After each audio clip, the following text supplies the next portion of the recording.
생생하게 상생하며 YTN 라디오 생생경제. 안녕하세요. YTN 라디오 생생경제 김혜민입니다. 어제 SNS에 올라온 한 글이 제 눈길을 잡았습니다. 친구가 산재로 사망했습니다. 만 23세입니다. 하루 평균 7명이 산재로 희생된다고 하지만 그게 제 친구가 될 거라곤 상상하지 못했습니다. 고 이선호 씨는 FRC 개방형 컨테이너 나무 합판 조각을 정리하던 중 반대쪽 컨테이너 날개가 접히면서 300kg 무게에 깔려 사망했습니다. 유가족은 처음 작업을 해보는데 현장에는 안전관리자도 없었고 안전장비도 지급되지 않은 상태에서 작업이 이루어졌다고 주장합니다. 원청회사는 작업을 지시한 적이 없고 오히려 현장에서 노동자들에게 문제가 없었는지 살펴보겠다라고 말하고 있습니다. 제가 3년 동안 생생경제 진행하면서 가장 마음이 아팠던 소식은 이렇게 일터에서 으스러진 노동자들이었습니다. 구의역 김군, 김용균 건설노동자 그리고 오늘 이선호 씨까지 얼마나 더 희생자 이름이 늘어나야 끝이 날까요? 생생경제를 떠나더라도 이 문제만큼은 저도 계속해서 관심 갖고 지켜보겠습니다. 2021년 5월 6일 YTN 라디오 생생경제 지금 시작합니다.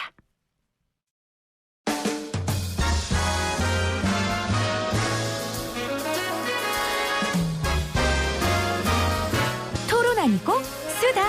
신세돈 박성인 교수의 신박세상. 네, 제가 처음 생생경제를 시작할 때부터 함께 해준 두 분입니다. 곧 스승의 날인데 이 두 분에게 스승의 은혜를 불러드리고 싶어요. 생생경제 시그니처 같은 코너죠. 신박세상 숙명여대 신세돈 명예교수, 서울대 박상인 교수 나오셨어요. 어서 오세요. 네, 안녕하세요. 반갑습니다. 와, 신세돈 교수님 우리 벌써 3년이나 됐어요. 4년 차요, 4년 차. 제가 처음 생생경제 할 때부터 함께 해주셨는데 오늘 이제 저랑 하는 마지막 시간인데 이별의 헌사. 한마디 하라고요? 네. 울지는 마시고요, 교수님. 네. 우리 김혜민 그 앵커의 첫 이미지가 통통 튀는 거였어요. 통통 튀는 거였는데, 3년 동안 그 통통 튀는 게 하나도 강도가 안 떨어졌어요. 칭찬이에요, 교수님? 그러니까 계속해서 통통 튀시고 네. 가끔은 예리하게 사회에 잘못되는 것, 그게 경제든 사회든 또 지위가 높든 낮든 문제를 발굴하고 그다음에 그걸 알리고 해법을 찾는 쪽으로 계속해서 훌륭한 역할을 해 주실 것으로 믿어요. 와, 명심하겠습니다. 정말 함께 해주셨던 우리 신세돈 교수님 감사하고 우리 박상인 교수님은요? 네, 벌써 3년이 넘었다는 게 저도 좀 믿기지가 않고요. 네, 아마 최장수인지는 모르겠지만 굉장히 장수 PD 진행자였던 것 같습니다. 아마 시청자들 반응이 좋아서 지금까지 쭉 오셨던 것 같고 또 1시에 김혜민 PD 1험을 내걸고 새 프로그램 시작을 하신다고 해서 기대가 됩니다. 경제뿐만이 아니고 사회 문제 전반에 대해서 앞으로도 계속해서 비판적인 또 건설적인 많은 이야기들 들려주시면 좋겠습니다. 와, 두 분에게 제가 이렇게까지 홍보를 부탁드린 건 아니었는데 정말 감사하고요. 여러분, 대한민국의 믿고 보는 우리 경제학자 두 분이 추천하는 제 새 프로그램도 많이 사랑해 주시기를 바랍니다. 사실 제가 오프닝에 좀 마음 무거운 얘기를 했는데 제가 이거 쓰면서 박상인 교수님 생각났어요. 우리가 관련된 내용할 때 교수님 그때 눈물을 흘리셨었잖아요. 이런 일이 계속되고 있어요. 그렇죠? 네. 더 얘기하면 또 오실 거. 제가 사실 저 이 글을 박상인 교수님 SNS에서 봤거든요. 네. 자기 친구의 글을 썼고 사실 그 관련된 법안 통과됐을 때 이렇게 되면 정말 힘든 노동자들 5인 미만 노동자들은 더 힘들다라는 얘기까지 하셨고 그냥 넘어갈까요, 교수님? 네, 참 재개정 운동을 좀 해야 되지 않을까라는 생각이 들고요. 법 개정할 때 충분히 예상됐던 이 일들이 현실에서 정말 슬프게도 일어나는 거 정말 안타깝습니다. 알겠습니다. 제가 떠나서 우시는 건 아니시죠? 네, 제가 좀 무거운 얘기인데 이렇게 가볍게 말하는 걸 좀 용서해 주시고요. 저희가 뒤에 또 주제가 많고 교수님이 이 문제가 나오면 너무 마음 아파하셔서 네, 이 문제는 저도 생생경제를 떠나지만 계속해서 지켜보도록 하겠습니다. 자, 오늘 문재인 정부의 남은 경제 현안 살펴볼 텐데요. 이제 박사님 교수님 눈물을 거두시고 칼을 꺼내시기를 바랍니다. 아마 날카롭게 얘기하실 것 같은데 먼저 세금 문제 얘기 먼저 할게요. 재보선 이후에 여당 내에서도 달라진 종부세에 대한 생각들을 읽을 수 있는데 1주택자 경감 방안에 대해서도 구체적으로 논의를 해야 된다라는 목소리도 나오고 있고요. 신세동 교수님 어떻게 보세요? 일단 현재 종부세 체제나 그리고 종부세라는 게 이제 항상 공시가격에 연동이 되어서 부과가 되니까 이 공시가격을 어떻게 정할 것이냐 하는 아주 여러 문제가 게재가 돼 있는 것이라서 지금 선거에 참패하고 나서 나오는 중구난방식의 여권에서의 논란에 대해서는 혼란스러워요. 제가 만약에 여당의 지도자라면 오케이, 이 부분에 대해서는 개인 방송 하지 마라. 앞으로 우리가 확실한 방법으로 그다음에 일관되게 종합적으로 이야기할 것이다. 이렇게 되는데 뭐 나오는 사람마다 원내대표 나오는 사람, 뭐 당대표 나오는 사람, 조금 있으면 대선 나오는 사람마다 다 다르니. 다 이렇게 이야기를 해버리면 도대체 우리가 어느 장단에 따라서 종부세 개편해야 돼요. 공시가격 너무 많이 올렸고요. 종부세 가격 대상자가 너무 많아졌어요. 이런 식으로 계속 가면 엄청난 저는 그 반발을 선거에서 저는 받을 거라고 봐서 여야가 이 종부세 부분의 어떤 개혁에 대해서는 같은 생각을 분명히 할 테니까 혼자 하지 말고 야당하고 손잡고 6억을 뭐 9억을 뭐 12억으로든 뭐 10억이든 그다음에 공시가격을 어떤 기준으로 올릴 것인지 그다음에 1주택자와 다주택자에 대한 어떤 그런 여러 가지 그런 불형평성 문제라든지 이런 거를 여야가 만나서 네. 일관된 이야기를 좀 했으면 선거에도 좋고 국민들도 저는 안심을 할 거라고 봐서 좀 한 방송으로 좀 해줬으면 좋겠어요. 교수님 말씀은 아까 종부세 개혁이라고 표현하셨는데 결국 지금과는 달라져야 된다는 말씀이신 거예요. 근데 제발 둘이 만나서 좀 한 채널로 얘기를 해라. 그렇습니다. 네, 자 박사님 교수님은? 네, 저는 민주당이 사실 정당으로서 정체성이 있는가라는 생각이 최근에 많이 듭니다. 종부세뿐만이 아니고 부동산 정책 전반을 봤을 때 도대체 뭘 지향하는지를 잘 모르겠어요. 네, 집값을 잡는다고 이야기를 하다가 또 뭐 공급 정책으로 간다라든지 지금 갈팡질팡들 하고 있는데 기본적으로 부동산에서 생기는 지대, 사실 부동산 지대라는 것은 생산적인 경제 활동의 결과가 아니기 때문에 정당화되기 어려운 지대입니다. 그래서 이 지대 부분을 사람들이 쉽게 가지게 되면은 투기할 유인들이 많이 생기죠. 그럼 부동산 투기 유인을 잡고 집값을 정상화시킨다는 거죠. 잡는다는 의미가 아니고. 네. 그래서 정상화시키기 위해서 우리가 부동산 정책을 하겠다 이런 철학을 저는 좀 가져줬으면 좋겠다. 이거는 야당도 마찬가지로 이런 철학이 있어야 된다고 생각이 되고요. 그런 차원에서 접근하자는 것이고요. 첫 번째. 그리고 이제 종부세 제가 이 방송에서도 몇 번 말씀을 드렸는데 사실은 보유세를 너무 많이 올리는 것은 조세 저항에 직면할 수밖에 없다. 우리가 이제 종부세 포함해서 그 재산세 비율이 부동산 재산세 비율이 OECD 평균보다 낮다고 이야기를 합니다. 근데 문제는 부동산이 GDP에서 차지하는 비중이 OECD 평균보다 훨씬 높아요. 그럼 감세할 수 있는 보유세를 부담할 수 있는 능력은 굉장히 낮은 거죠. 네. 그러니까 조세 저항이 옵니다. 특히 과거에 30년 전에 20년 전에 강남에 아파트를 샀다가 지금 퇴직하고 수입은 별로 없는데 세금 많이 내야 되는 분들 네. 상당수 있고요. 이런 분들에게 세금 못 내면 집 팔고 나가라는 건 잔인한 이야기가 되기 때문에 네네. 이건 한계가 있어요. 그래서 제가 최근에 제안한 게 지대세를 도입을 하자. 그래서 지대 부분을 과세를 하되 이것을 유예를 해주자는 거죠. 궁극적으로 집을 팔 때 집을 뭐 바꿀 때 이럴 네. 때는 과세 유예를 해서 궁극적으로 집을 팔 때는 그게 1순위 채권으로 잡혀서 국가에서 환수를 하는 그러면 이제 투기 수요들은 근본적으로 잡을 수 있고요. 세 부담 문제라든지 또는 거래세도 그러면 좀 낮춰도 상관없다고 생각이 됩니다. 좀 이런 근본적인 대책이 나오지 않고 종부세율을 뭐 올리고 말고 뭐 세율을 조절하고 말고 1주택자 이런 이야기들을 하는 것은 문제 해결이 전혀 되지가 않고요. 선거에 맞춰서 정말 표를 바라보는 표바라기 정책의 반복일 뿐이다. 그런 생각이 듭니다. 이참에 좀 여야 모두 좀 정말 뭘 이게 정책 철학이 뭔지 네. 뭘 추구하겠다는 걸 좀 국민들에게 소상히 밝혀야 된다고 생각합니다.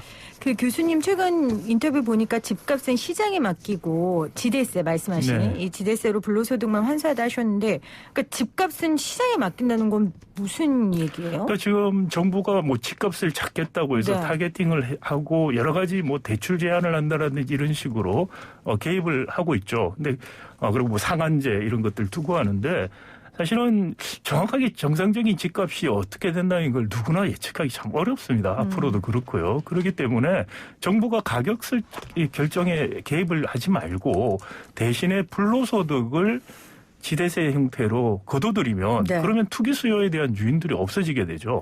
그러면 정상적인 정말 살기 위해서 그 집에서 느끼는 주거에서 오는 그런 행복감을 위해서 수요 공급들이 형성이 될 것이고요. 그건 정확한 시장의 가격이고 가치라고 생각됩니다. 그 좀 정책을 단순할 필요가 있어요. 너무 지금같이 복잡한 여러 세제를 가지고서 이렇게 하다 보면은 결국은 생각지 않은 부작용도 생기고 사각지대도 생기고요. 사실 그럴 필요 없다고 생각됩니다. 알겠습니다. 자, 상속세 이야기 좀 해보죠. 지금 이 정부 들어서는 거의 금기어로 취급됐던 상속세 인하에 대해서 진보 진영에서도 얘기가 나오고 있단 말이에요. 최근에 삼성 상속세 관련 발표도 있었고요. 이런 움직임은 신세동 교수님은 어떻게 보세요? 이게 이제 특히 문제가 되는 게 1세대 중소기업 오너들이 거의 이제 2세대로 넘어가는 과정에 있거든요. 네.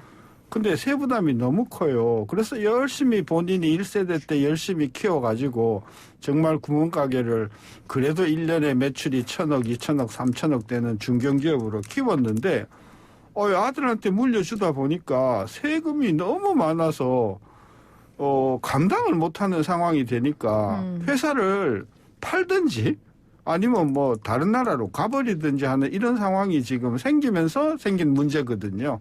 저는 그런 차원에서 중소기업의 가업 계승에 대한 세제는 상속에서 조금 특례로 해서 가업을 원만하게 계승할 수 있도록 해준다는 그런 차원이 하나 있고요. 그 다음에 이제 이재용 회장이나 부회장이나 아니면 이제 일반 상속세 차원에서 상속세율이 좀 높은 부분이 있는데 그 두 문제는 좀 다른 거라고 봐서 상속세도 가업 상속하는 경우하고 일반 상속하고를 좀 차별을 해서 접근을 해야 된다. 그리고 두 경우 다 현재 상속세가 너무 부담이 커서 상당한 민원의 여지가 있다. 네. 상속세 너무 부담 크다. 중소기업 같이 가업을 물려받는 경우는 좀 배려를 해줄 수 있는 제도가 있었으면 좋겠다. 자, 우리 박상인 교수님 전혀 다른 말씀하신 것 같은데요. 네, 첫 번째 가업 승계에 대해서 특례 조항이 있고요. 지금 사실 그 특례 조항이 일본보다 나쁘지가 않습니다. 그리고 우리 상속세 높다고 이야기하는데 명목세율 가지고 이야기를 하는데요. 일본이 우리보다 높습니다. 중소기업들 이른바 그 가업 승계 가장 활발하다는 일본하고 비교했을 때 우리가 가업 상속에 대한 특례라든지 명목세율 볼 때 나쁘지 않다라는 생각이 들고요. 그리고 두 번째 일반적으로 이제 상속세율이 높다고 말하는데 그 사실 좀 근거가 빈약합니다. 명목세율만 가지고 OECD에서 뭐 두 번째로 높다 이런 이야기를 하는데요. 실효세율을 보면은 그렇지가 않습니다. 평균보다 오히려 낮고요. 5년간 실효세율이 우리가 14.2%라고 나와 있고요. 그리고 2018년 국세통계연보에 따르면 17년 기준으로 상속받은 사람들 중에서 불과 3%만 상속세를 냈습니다. 왜냐하면 공제가 굉장히 많습니다, 사실. 그래서 이 상속세를 실제로 내는 국민은 전체 정말 소수다. 이거는 상속받은 사람 중에 3%이기 때문에 네. 국민 전체로 보면 정말 소수고요. 우리가 지금 금수저, 다이아몬드 수저 이런 이야기까지 나오고 있는데 그런 부의 세습과 사회 불평등의 문제를 정치권에서 이야기하면서 특히 민주당에서 그런 이야기를 하면서 상속세 통해서 부의 세습을 용이하게 하고 금수저 더 나오게 만들겠다라는 정책을 지금 하겠다는 자가당착에 빠져 있어요. 그 한 입으로 두 이야기 하지 마시고 뭘 하겠다는 건지 부의 세습과 불평등의 고착화를 우리는 하는 제도를 만들어주겠다고 할 건지 그걸 네. 고치겠다는 건지 좀 분명히 입장을 정했으면 좋겠습니다. 하실 말씀 있으세요, 신 교수님? 그 박 교수님 그 말씀 중에 동의를 하는 부분은 너무 복잡해요. 뭐 상속세뿐만이 아니라 우리나라의 세제가 정말 복잡해서 한 30년 세무를 전문적으로 하는 세무회계 전문가도 가륵 틀리거든요. 저는 그래서 단순화할 필요가 있다. 저 100% 찬성하고요. 그다음에 실효세율 차원에서 보면 실제로 부담하는 거는 크지 않다 하는 부분도 제가 찬성을 해요. 여러 가지 하여튼 뭐 이렇게 빠져나올 수 있는 구멍을 많이 줬기 때문에. 네.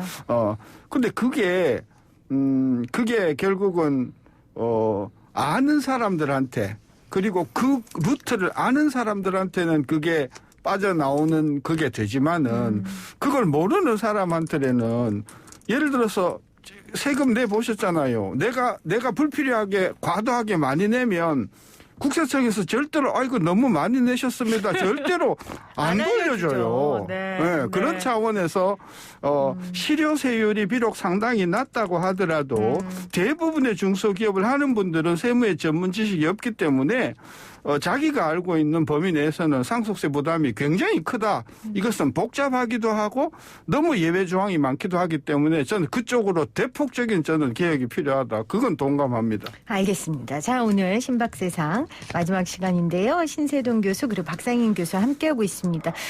지금 문자로도 많은 분들이 아쉬워하고 계세요. 2989님도 아주 유익한 방송 고마웠습니다 하고 하셨고 8775님은 두 분 교수님들도 수고 많이 하셨어요. 아쉽습니다. 이렇게 남겨주셨는데요.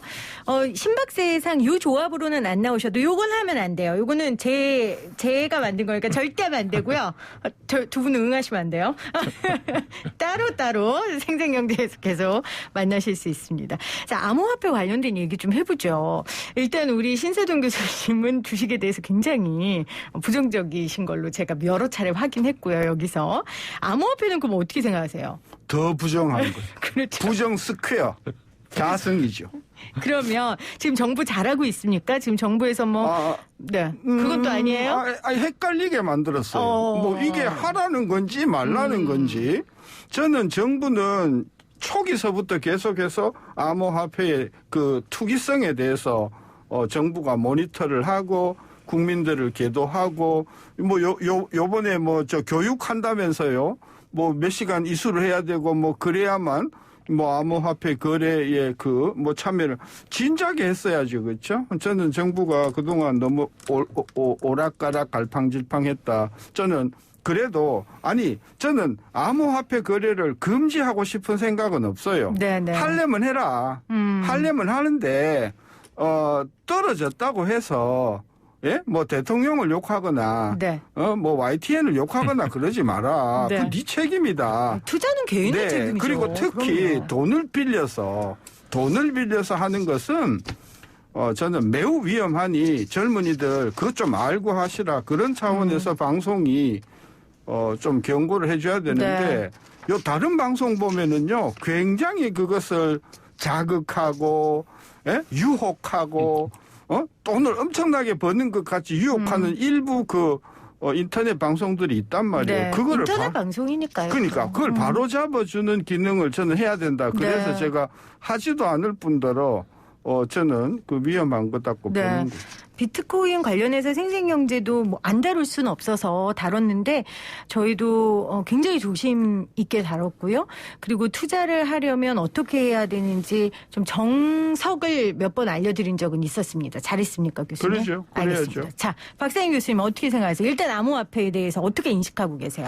그래서 암호화폐는 현실적으로 자산을 일종으로 인정할 수밖에 없다고 생각이 지금 듭니다. 상황은. 네, 그리고 많은 사람들이 이미 투자를 하고 있고요. 그다음에 사설 거래소까지 난립하고 있는 상황이기 때문에 법 제도를 좀 정비를 해야 된다고 생각이 됩니다. 이게 소비자 보호 차원에서라도 사실 거래소에 대한 어떤 규정 같은 것들도 만들어지고요. 그런 장치들이 필요하다라고 생각이 되고요. 현재로는 사실 과세도 한다고 했는데 맞아요. 보니까 이게 기타 소득 같이 과세를 하려고 하는데 이게 이제 이 암호화폐에 대한 명확한 법적 근거가 없어서 이런 일이 벌어지고 있는 것이고요. 기타 소득에 대한 과세를 굉장히 약하게 하는 거 사실 되고요.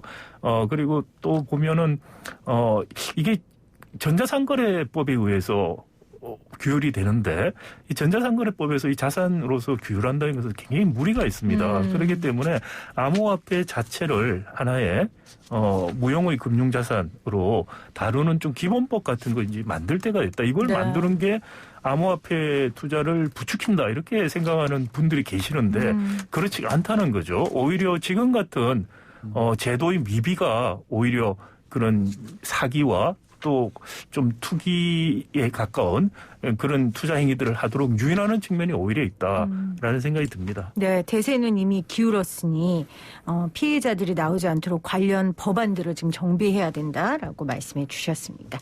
자, 오늘 YTN 라디오 신박세상 함께하고 있습니다. 광고 듣고 올게요. YTN 라디오 생생경제 YTN 라디오 생생경제 YTN 라디오 생생경제 YTN 라디오 생생경제 YTN 라디오 생생경제 YTN 라디오 생생경제 신박세상 숙명여대 신세동 교수, 서울대 박상인 교수와 함께하고 있습니다. 자, 오늘은 문재인 정권 후반기 남은 경제 과제들에 대해서 짚어보고 있는데요. 이것도 두 분 하실 말씀 많으실 것 같아요. 자, 차등 의결권 부여 카드가 기업 경쟁력 강화를 위한 대책으로 지금 적극적으로 논의되고 있습니다. 기업인들이 상속으로 인한 경영권 상실의 위험에서 벗어날 수 있게 해주자라는 게 취지인데 박상인 교수님 어떻게 보세요? 네, 이거 차등의원권 관련해서 사실 지난 4월 13일 날 국회에서 공청회가 있었고요. 저희가 공청회 진술인으로 나갔었습니다. 일단 결론부터 말씀드리면은요. 유럽에서는 유럽 많은 나라들은 차등의결권을 역사적으로 허용해 왔습니다. 그런데 차등의결권의 부작용, 즉 이른바 경영 참호화라고 하는 거죠. 그리고 대주주들의 사익 편취 이런 것들이 심하다. 그래서 기업의 가치를 오히려 떨어뜨린다고 해서 1990년대 들어와서부터 차등의결권 주식 발행을 금지하는 걸로 돌아섰습니다. 그래서 최근에 이야기 나오는 거는 2006년인가 8년에 그 구글이 미국 뉴욕 증시에서 IPO를 하면서 차등 의결권, 우리가 말하는 복수 의결권이라고 하기도 하는데요. 일주에 10개 의결권을 주는 주식입니다. 이것을 발행하면서 IT 기업 중심으로 이른바 하이텍 기업들 중심으로 차등 의결권을 가지고서 상장하는 게 유행을 하기 시작합니다. 그래서 그 전까지 사실상 거래소 차원에서 차등 의결권 자체를 금지했던 영미계통, 미국, 영국, 싱가포르, 홍콩 이런 증권 거래소들이 뉴욕 증시를 따라서 허용하기 시작을 한 겁니다. 네. 그것 때문에 우리도 지금 차등의원권을 벤처 활성화 차원에서 맞습니다. 하자는 식으로 이야기를 하고 있고요. 그런데 지금 말씀하신 것처럼 가업 승계라든지 상속을 위해서 하자는 취지는 지금도 아니고요. 네. 거기에서 오는 부작용은 역사적으로도 굉장히 입증이 됐고 학술적으로도 실증이 됐기 때문에 이거를 지금 대놓고 주장하시는 분들은 없습니다. 이제 정경련이나 이런 데서 한번 중소기업들 벤처들에 들어오면은 전체로 다 확산될 거라는 기대를 갖고 있기 때문에 이런 생각을 하고는 계실지 모르지만 실제로 나서서 이런 말 하시는 분은 지금 잘 없고 특히 정치권에서는 없다라는 말씀 드리고요. 그럼에도 불구하고 제가 공청회에서 말씀을 드렸는데 이게 비상장 벤처의 차등 의결권을 10년 일몰제라고 합니다. 10년 후에 보통주로 전환하는 식으로 도입하자는 법이 지금 있는데 네. 이게 도입되면 사실상 재벌 세습의 고속도로를 뚫어지는 거다. 제가 이렇게 표현을 했고요. 단지 지금 법안에서 고속도로는 만들어 놓고 바리케이드 한 2개 쳐놓은 거다. 향후에 바리케이드를 치우게 되면은 이건 뭐 재벌 세습 완전히 고속도로다 이렇게 한 적이 있고요. 이것을 도입했을 때 중소벤처기업이 성장하는 데 도움이 되느냐. 그건 전혀 근거가 없습니다. 실증적으로도 이론적으로도 없습니다. 예를 들어서 쿠팡 같은 경우에 이건 미국 회사 쿠팡이죠. 미국 증시에 상장을 했는데 이때 보면은 이미 쿠팡은 그 미국 쿠팡 같은 경우에는 주식회사도 아니었어요. 유한 책임 회사였고요. 주주간 계약을 통해서 차등의결권과 같은 효과를 나는 계약을 하고 있었어요, 이미. 네. 그래서 많은 우리 지금 벤처들, 성공한 유니콘 기업들, 배민도 그랬고요. 다 이런 주주간 계약을 통해서 하고 있습니다. 그래서 비상장에서 성장하는 단계에서는 사실상 주주간 계약으로 이런 걸 할 수 있고요. 만약에 이런 주주간 계약이 안 되는 상황에 있는 기업의 경영자가 차등의견권을 가지면은 투자를 못 받죠, 오히려. 그러니까 사실상 도움이 될 거라는 아무런 이론적, 실증적 근거가 없고 단지 앞으로 있을 그 바리케이드 2개만 치우면은 재벌 세습에 악용될 그런 소지는 너무나 많기 때문에 차등의견 도입이 돼서는 안 된다고 네. 생각이 되고요. 민주당에서 이런 이야기를 하시는 거는 저 다시 한번 정체성을 제가 이야기를 하는데 재벌 세습을 옹호하는 당인지 아닌지를 밝혀주길 바랍니다. 모른다고 지금 우리는 의도는 그렇지 않다고 지금 이야기해서 될 문제가 아니고요. 네. 고속도로 뚫는 일을 하시면서 의도가 그렇지 않다고 말하는 것은 사실 국민을 너무 기만하시는 거 아닌가라는 생각이 듭니다. 자, 신세정 교수님, 우리 박사님 교수님 얘기 어떻게 생각하시는지 일단 박사님 교수님 얘기를 조금 정리해보면 이미 다른 국가도 폐지했고 부작용도 너무 명확하고 중소벤처기업 역시 차등의결권을 얻을 게 없다. 오히려 이거는 재벌 세습에 악용될 가능성만 크다. 이렇게 말씀하셨어요. 대부분 박상인 교수의 생각에 동의를 하고요. 이보다 더 시급한 문제들이 적어도 중소기업이나 벤처기업으로 놓고 본다면 차등 의결권 말고도 굉장히 시급한 문제들이 많아요. 사실 저는 그래서 그런 쪽으로 우리가 더 관심을 가져야지 이렇게 악용될 수도 있고 또 역사적으로도 여러 가지 어떤 그런 좋지 않은 선례를 남긴 그런 예가 많기 때문에 네. 저는 그런 차원에서 원칙적으로 반대하고 실질적으로 필요한 다른 어떤 조치들이 많기 때문에 저는 그걸 먼저 하는 게 좀 필요하다고 보는데 저도 왜 정치권에서 이 문제를 이렇게 들고 나오는지 저는 저희가 좀 의심스럽다. 네. 그런 생각. 그러면 신세동 교수님, 우리가 코로나19 이후에 또 기업의 역할이 더 중요해질 테니까 이런 차별 의동 이거 말고 차등 의결권 말고 기업 경쟁력 강화와 경제 활성화 방안을 위해 지금 기업이 어떤 일을 해야 됩니까? 일단은 저는 이제 포커스를 우리 박상인 교수님은 재벌 중심의 문제점을 많이 지적을 한다고 하면 저는 중소 중견기업 중심으로 우리나라 기업들이 그게 IT 쪽이든 전통 제조업 쪽이든 굉장히 열악한 상황에 있거든요. 진짜 설비가 굉장히 열악해요.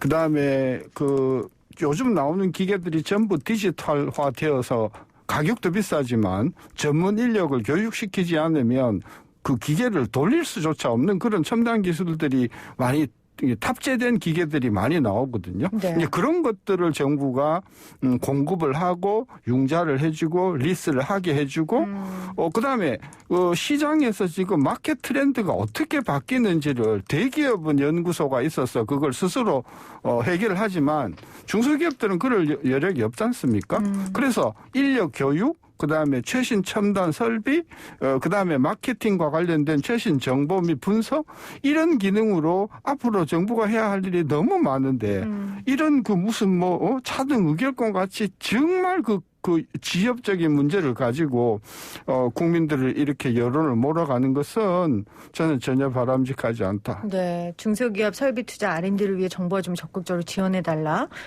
교수님 못 꼽으시겠어요? 정부가 기업을 위해 지금 뭘 도와야 됩니까?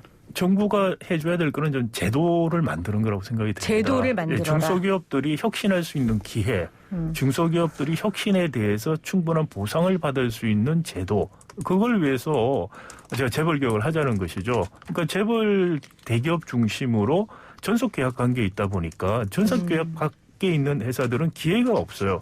그 전속 계약 안에 있는 기업들은 단가 우려치기 당하고 기술 탈취를 당해도 어디 가서 말을 못 합니다. 그러니까 혁신할 기회도 없고 혁신할 유인도 없어지니 우리가 지금 유니콘이 많이 나오고 있어요. 딴 나라에 비해서 상대적으로. 그런데 다 이른바 비즈니스 투 컨슈머에서 나옵니다. 즉 일반인들이 소비자인 B2C에서는 유니콘이 나와요. 그런데 벤처 기업의 매출의 76% 정도가 B2B입니다.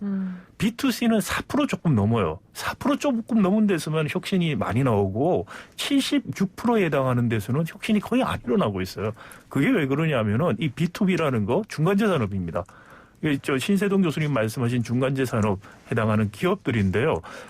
말씀하신 것 좀 동의를 합니다. 근데 그것만으로는 충분치가 않다. 기회가 있고 유인이 있어야지 더 수요가 생길 거라고 생각이 되고요. 네. 그런 기회와 유인을 만들어주기 위한 경제력 집중 해소라든지 징벌 배상, 디스커버리 제도 같은 거 이런 입법들이 필요하다. 이게 정말 정부가 할 일이라고 생각합니다. 네. B2C도 사실 플랫폼 경제가 생기면서 가능해진 거지 정부가 해준 거는 그렇죠. 없잖아요. 그러니까 벤처라는 것 자체가 사실 그 벤처 캐피탈에서 투자를 받는 회사를 말을 하는데 우리는 사실 순수 벤처 캐피탈에서 투자받는 벤처는 거의 없습니다. 1, 2%도 안 될 거예요. 그래서 우리는 벤처를 인증을 해서 벤처라고 불러요. 이거 자체가 정말 너무나 정부 주도적인 그런 아하. 개도기적인 사고를 가지고서 그렇네요. 혁신 산업을 하겠다는 거죠. 아이러니하네요, 네. 진짜. 알겠습니다. 자, 정부의 역할 조금 더 이야기를 해보죠. 한국형 뉴딜 이야기 좀 하고 싶은데 사실 두 분과 뭐 몇 번 했어요. 몇 번씩 했고 그때마다 조언도 해주셨고 또 회초리도 들고 하셨는데 작년부터 지금까지 한국판 뉴딜의 성적표 100점 만점으로 할까요? A, B, C, D, E, F로 할까요? 신세동 교수님. 채점 불가. 이거 학생 너무 굴욕인데 채점 불가? 아니 원래 시작할 때요. 이 네. 한국판 뉴딜이 2025년까지 그 단계적으로 얼마씩을 투자한다 이런 계획이거든요. 그러니까 지금 이거 만든 게 이게 작년에 입안을 했고 올해부터 추진됐는데 지금 올해도 뭐 5월도 아직 지나가지 않았잖아요. 이런 상황에서 들이대면서 성적을 매기라고 하면 아, 그래요? 그럼 당연히 그럼 아직 못해서가 아니라 시작도 안 한 거예요. 제가 너무 성급했네요. 네, 그렇다고 봅니다. 알겠습니다.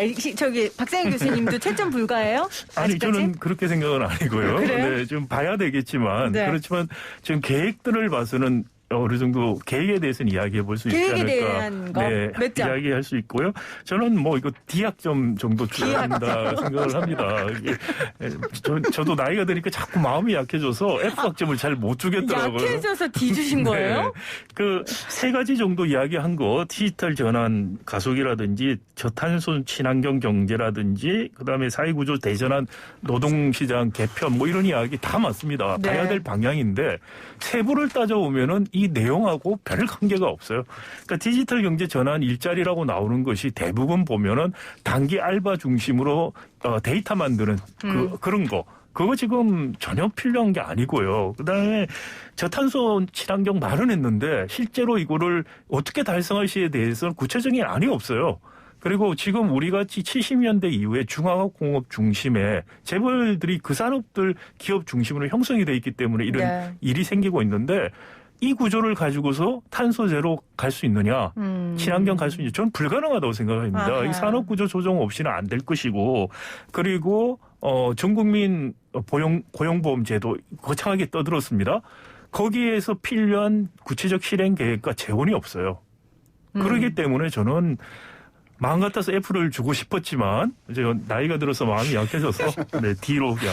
그거 더 약 올리는 말이에요. 교수님 학생 입장에서 지금 D도 지금 내가 약해져서 마음 줬다 지금 이러시는 건데 지금 이명수 과기장관 후보자도 오늘 디지털 전환으로 한국형 뉴딜 완성할 것 했거든요. 정부의 의지는 계속되는 것 같아요. 신세동 교수님. 디지털도 있고 그린도 있고 휴먼 요 세 가지잖아요. 네. 저는 휴먼이 제일 중요한 요소라고 보는 거거든요. 그래야 이게 지속 가능성이 있단 말이에요. 그런데 그 고용 쪽에 보면은 이렇게 있어요. 디지털에 필요한 인재를 양성하는데 토탈 얼마를 넣는가 봤더니 1조 집어넣었더라고요. 그것도 2년 3년에 걸쳐서 1조인데 수소 자동차, 그린 모빌리티, 전기차에는 13조 이상을 투입을 하겠다고 돼 있단 말이에요. 네. 이걸 가지고 지난번에 우리가 이거 대기업을 위한 거다. 그렇게 비판을 했잖아요. 그러니까 정부의 마인드는 어쨌든 대기업 중심으로 이렇게 돈을 지원하자라고 하면서 정작 필요한 서울대나 숙명여대의 인재 개발에는 돈을 거의 투입을 하지 않는다. 네. 이게 이렇고서 무슨 이게 뉴딜이냐. 그죠? 올드 딜이지. 그런 이야기. 아니 교수님이 사실 전문이시잖아요. 계획 대비 경과 체크하시는 거. 네. 이번 정부 끝날 때쯤 되면 또 다 체크해 보실 생각이시죠? 이게 지금 2025년까지니까요. 네. 예, 앞으로 제가 계속해서 지금 체크를 할 건데 네.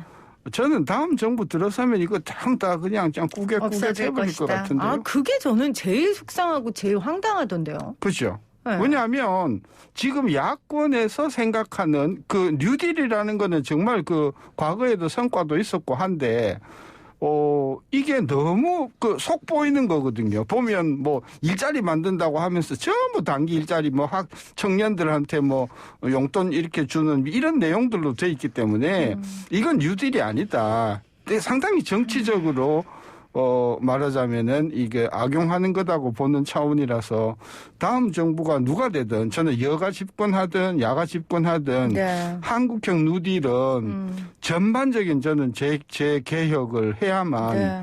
동력을 얻을 거라고 보는 거죠. 알겠습니다. 자, 마지막 하나 더 다룰 건 가장 최근 핫한 건데요. 이재용 부회장 사면 문제입니다. 반도체를 지렛대로 백신 수급을 원활하게 할 수 있도록 해야 된다. 이런 얘기도 있고 재계에서도 공식적으로 이재용 부회장의 사면을 요청했고요. 김부겸 총리 인사청문회에서도 관련된 질문들이 좀 나왔던 것 같아요. 우리 박사님 교수님 생각은 너무 잘 알겠으니까 잠깐만 기다리시고 신세동 교수님 어떻게 생각하세요? 일단 이재용 부회장이 현재 감옥에 있어요. 또 과거에도 감옥에 거의 1년 있었어요. 앞으로 얼마나 더 있을지 모르겠지만 최소한 1년 이상 지금 장기 수감된 상태잖아요. 전 그만하면 거기에 상응하는 저는 처벌은 충분히 받았다고 생각할 수 있다. 따라서 하루도 감옥에 들어가지 않은 경우라면 몰라도 상당 기간 수감 생활을 했기 때문에 한국 경제의 그동안의 기여와 한국 경제의 미래에 대한 비전과 이런 것을 종합해 봤을 때 적어도 뇌물에 대한 사면은 저는 필요하다. 그리고 이게 대통령 권한이니까라고 이야기하지만 대통령의 권한은 헌법의 기준 하에서 국민의 동의를 얻는 사면권 행사여야 돼요. 그러니까 사면권 행사를 하지 않는다는 게 국민의 민의에 반할 수가 있는 거거든요. 저는 그런 차원에서 충분히 사면권을 발동할 할 여지가 있다고 보고, 저는 개인적으로 사면권을 조속히 발동하는 게 저는 필요하다. 저는 그렇게 보고 있죠. 네, 저는 당연히 사면 해서는 안 된다고 생각을 하고요. 사면을 할 때 편의가 비용이 있는데 우리가 생각할 수 있는 편익은 별로 없어요. 지금 예를 들어서 무슨 반도체를 지렛대로 백신수 이거 초등학생도 믿겠습니까? 제가 외신 기자한테 이 질문을 듣고 웃으면서 답답했더니 나중에 외신 기자가 정말 이상하죠 라고 저한테 되물었어요. 이거 정말 어떻게 궁색하니까 편익에 대한 내용이 너무나 궁색하니까 이런 이야기를 하는 거 아니냐라는 생각이 들고 사회적 비용은 너무나 크죠. 법의 지배가 무너지는 것이고요.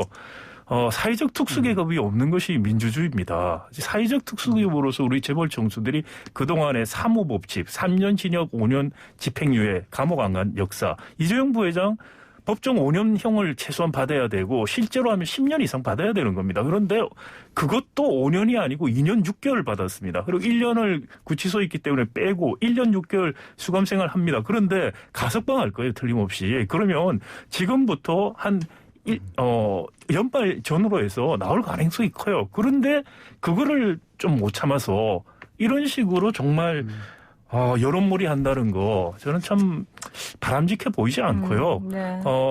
이 사면의 원칙이 무너지고 법의 지배의 원칙이 무너지고 이런 사회적 비용을 생각하면은 이재용 부회장 사면에 어떤 정당성을 가지기가 어렵다라는 생각이 들고 오히려 이재용 부회장 사면 드라이브를 걸은 걸 보면서 정말 삼성 재벌 한국에서 얼마나 대단한 영향력을 행사하고 있느냐라는 걸 느꼈고요.